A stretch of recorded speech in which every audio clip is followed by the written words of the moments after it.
Welcome to chess, ladies and gentlemen. Okay, so I actually posted 3 videos today, but unfortunately the audio was messed up on every single one of them. So it got me a little bit down. I'm not gonna lie. That's a lot of work to put into some videos for them to just be scrapped. But I am back here. At least I don't have to put everything into the video. A lot of the groundwork is laid, so I just have to re-record every single video. So for those of you that had the WTF look when they were watching the videos, like what's wrong? I am fixing it now. I'm re-recording the videos. So right now, they just got done with round 10 of the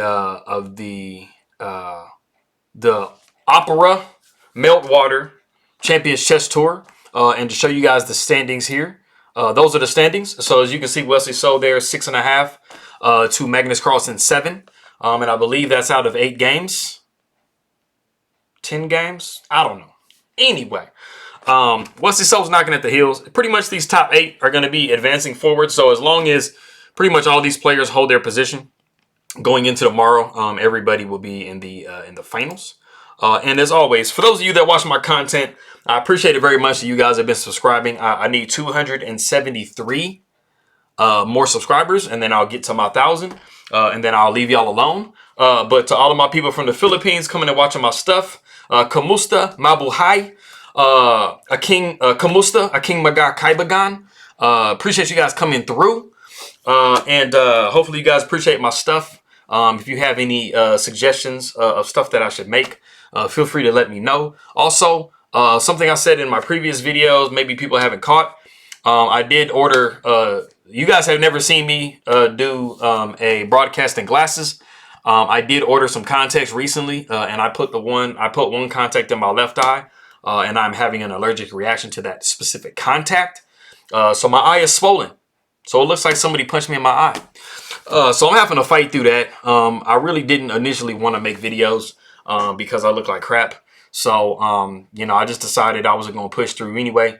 Anybody who's appreciated my videos over the time, or who has watched my videos up to this point, they know this is not how I normally look. And you know, that's kind of mean, you know, if you're hating on me and I got my eye messed up. So, you know, anyways, if you guys are ready, well, let's go ahead and take a look and see what we have for this game. Now, this game is taken from, if I'm not mistaken, this is from round 9. And this is Alexander Grischuk versus Wesley So. So let's go ahead and take a look here. All right, so we have e4, e5, and I'll just run through these moves pretty quickly in the beginning because, you know, this is like a very typical Berlin. So we have knight to f3, knight to c6, bishop to b5, knight to f6. We have castles, which of course doesn't give away the pawn on e4 because we're going to get that back. So knight takes e4, we have d4, knight back to d6. We have bishop takes c6, pawn takes d6, pawn takes e5, knight to f5. Queen takes d8, and then king with check, and then king takes d8 only move. And then we are at the very typical Ruy Lopez or Spanish Berlin. And as you guys know, in 2000, Vladimir Kramnik, you know, used this pretty successfully against Garry Kasparov in their 2000 World Championship match and won that match. And so, you know, you have a lot of options at this point. I mean, you have rook d1s. You have knight to c3s, you have h3s, you have bishop to g5, which is a little bit rarer, but it has been seen. You know, so we have h3 here in the game. So bishop comes to d7. We see rook to d1, just pinning that bishop down. We see bishop to e7. We see g4. Knight comes to h4. Knight takes h4. Bishop takes h4. We have knight to d2. We are actually still in theory. We still have quite a ways to go until we get into novelty land. Yeah, this is all typical stuff. We've seen it, you know, many times before. And so we see king over to c8. Now, something that would have been pretty interesting for, you know, as you guys know with the Berlins, these are very notoriously drawn types of games. I think they're in the database. There's like 60 or 70% of the games have been drawn. You know, very of the ones that did win, it's almost always white that's winning the positions. You know, black rarely ever wins these positions. It happens, but it's a lot rarer. And so something I think would have been good instead of king to c8 would have been king to e8. And then after knight to e4, you would see rook to d8. And I just think that this was a little bit better way for black to liberate their pieces. you know, the king getting over here onto the side, because you're going to be pushing h5 at some point. So that's going to activate that rook in that corner. It's a little bit harder to push the rook and on the it's a little bit harder to push the pawns over here on the h file and you know, get the rook rolling on that side.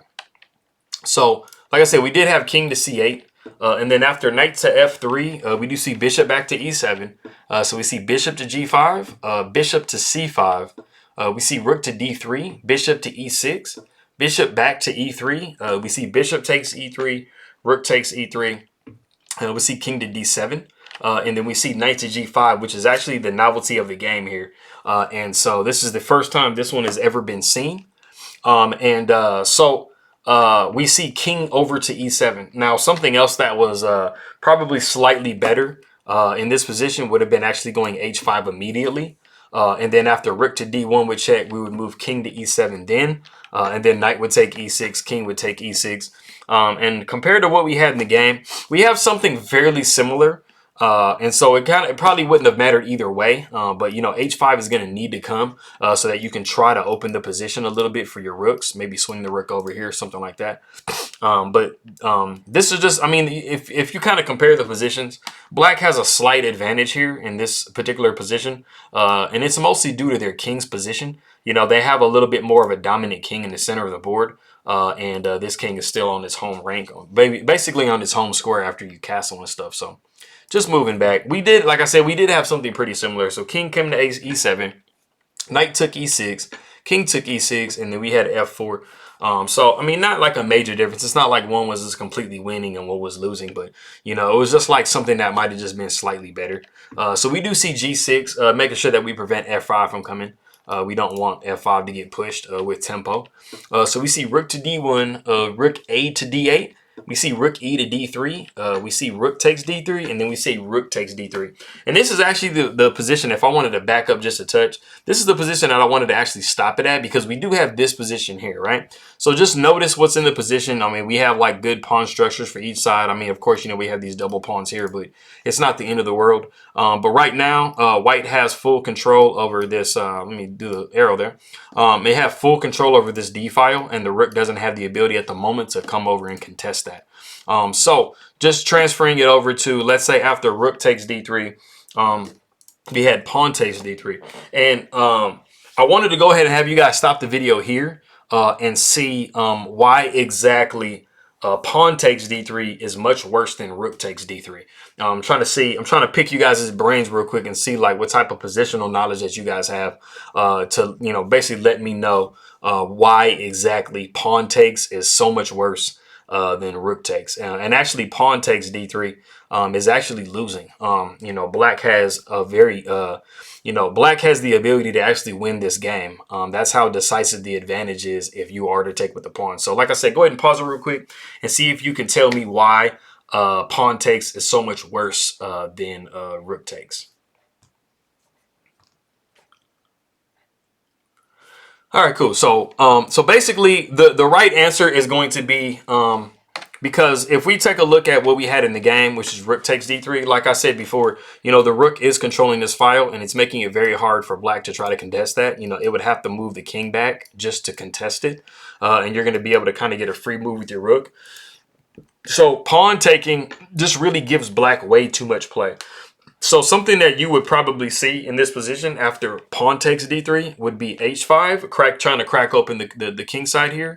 You see king to g2, the rook would come over to d8, and after king to f3, pawn would take g4, pawn would take g4, and then you would have rook to d4. And as you can see, this position is thoroughly better than the position that we saw a second ago, because this rook is actually blockading this pawn. And so what you've done with taking with the c pawn is giving yourself a backward pawn that needs to be defended with pieces now. Because before, there wasn't any pawns that had to be defended with pieces. So now, basically, this king is restricted to this square and this square because this pawn has to be protected.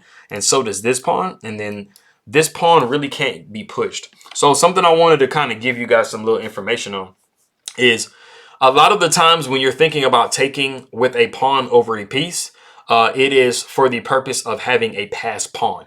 You know, in this particular position, because you are up against both of these pawns here, there wasn't really a way for you to push this pawn through. So it wasn't really beneficial for you to take in this particular position with a pawn. And so, you know, something that you guys should understand about like different levels of players. So when you have players of like different strengths, you know, they fully understand like if you should take with a pawn or if you should take with a piece, or whenever you're deciding to take back with a specific pawn in specific positions, you know, which one that you should be taking with itself. Because, you know, sometimes, you know, you're thinking about taking with, you know, a pawn left or right. And a lot of the times, generally, you want to take towards the center of the board. But that's not always true. But like I said, I mean, if you were going to be taking a situation where you would have been taking with a pawn and it would have given you a completely passed pawn, then you would have put the opponent in a defensive position. So that just kind of like, you know, shows you the difference between like, you know, your low rated, average rated, and really high rated players, that they're able to understand at what point in time they need to take with certain, you know, certain material. So, you know, like I said, you know, this allows penetration with this rook, and it also allows the king to come, you know, to this area of the board and start to try to push these pawns up so that they can try to create their pass pawn over here. So it really straps white with a really defensive passive position, and it's actually losing. So like I said, we did have rook takes, and then we had rook takes. We have h5. We have g5 trying to stop the counterplay here on the king side here. So we see a5. We see king to f2. We see a4. We see king to e3. We see rook to a8. King to e4, we see rook to a5, but then we see c4, and that just completely just shuts off everything that black is trying to do. So we see, because, you know, of course, you can't allow this rook up behind these pawns because that's just going to be lights out. So we have to retreat back with the rook to a8. So we see rook to f3. We see rook to d8, and we see rook over to d3, and it's not really beneficial to trade. I mean, it's pretty much all a draw anyway, so it doesn't really too much matter at the end of the day. But we do see rook back to a8. We see rook down to d2. We see c5. Rook ensconced itself on d5. And so we see b6 just defending the c5 pawn. We see a little bit more maneuvering. Rook to d3. Rook to b8. Rook to d5. Rook to a8. King down to e3. Rook to b8. King to e4. Rook back to a8. And this is actually the position that both players, they draw by repetition. So we have repeated the position 3 times. So that is all she wrote. Now, of course, you know, this is something that's kind of obvious, but, you know, let's say we just were to run through another move or two. You know, if we did have the king come back to e3, you know, you definitely can't do something like, you know, king to f5, because you're just going to be dropping. You know, that's something I want you guys to always remember when you're playing your games is, you know, trying to activate your rook onto a 7th rank. You know, we call it a pig on the 7th. So pretty much any beginner book you read is going to be talking about a pig on the 7th, you know, or pigs on the 7th, which is like, you know, ultimately beneficial, you know. So you're going to be trying to gobble up some of these pawns and stuff, and it's just not really what you want to allow. So, you know, the king doesn't really have the ability to move from this square. But so that is round 9 game between Alexander Grischuk and Wesley So. Hard fought, but Wesley So is doing pretty good right now. So, but Magnus Carlsen is playing a lot better than he has been before in his Champions Chess Tour. So, you know, he's looking to try to get his own win in. So we will see over these next couple of days what we're looking like. But I appreciate you guys coming by. Mary Ming Salamat, King Magar Karbagan, Mabu Hai, Pa Alam. Appreciate you guys very much for coming by and stopping through. You know, I will see you guys. And also for my people that might be looking at the game from Russia, Privyet. Thank you guys for coming through. You know, I will see you guys next time. I appreciate it.